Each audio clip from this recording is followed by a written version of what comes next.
Here's some of the stories trending this week at NASA. NASA announced May 26th it has selected 9 science instruments for a mission to Jupiter's moon Europa to investigate whether the icy moon has conditions suitable for life. The instruments targeted for launch aboard a robotic probe in the 2020s include cameras and spectrometers to collect high-resolution imagery, an ice-penetrating radar to measure surface thickness and look for subsurface lakes, and a magnetometer to measure the strength and direction of the moon's magnetic field and allow scientists to determine the depth and salinity of the moon's ocean. The mission will collect data during a series of close flybys of Europa during a 3-year period.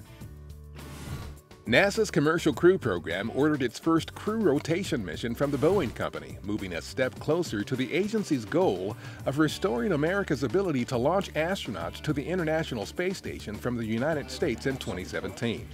SpaceX, the other company developing spacecraft to fly astronauts to and from the ISS, also is expected to receive its first order from NASA later this year. A determination of which company will fly the first crewed mission to the station will be made at a later time. Work was completed on May 27th to relocate the International Space Station's permanent multi-purpose module from the Earth-facing port of the Unity module to the forward port of the Tranquility module. The module move is part of the process of reconfiguring the station for the future arrival of U.S. commercial crew spacecraft. NASA Administrator Charlie Bolden visited Aerojet Rocketdyne's facility in Southern California on May 28th. While there, Bolden was briefed on work being conducted by the company on the propulsion system for NASA's Space Launch System rocket and Orion spacecraft. That same day, the administrator also visited the nearby headquarters of Northrop Grumman Aerospace Systems, where parts of NASA's James Webb Space Telescope are in production. Engineers at Stennis Space Center conducted a 450-second test of an RS-25 engine on the A-1 test stand. 4 RS-25 engines will power the Space Launch System rocket.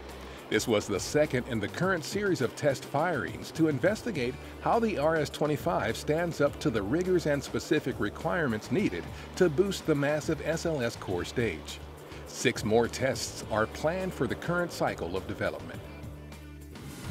The second flight test of NASA's Low-Density Supersonic Decelerator project is scheduled for no earlier than June 2nd from the U.S. Navy's Pacific Missile Range facility in Hawaii.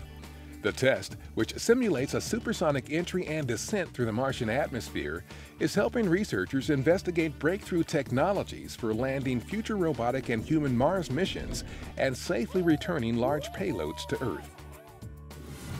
NASA Chief Scientist Ellen Stofan was one of several agency representatives at the 2015 World Science Festival in New York.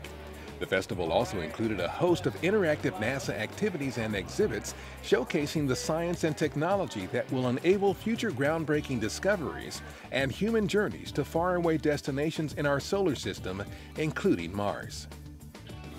And that's what's up this week at NASA.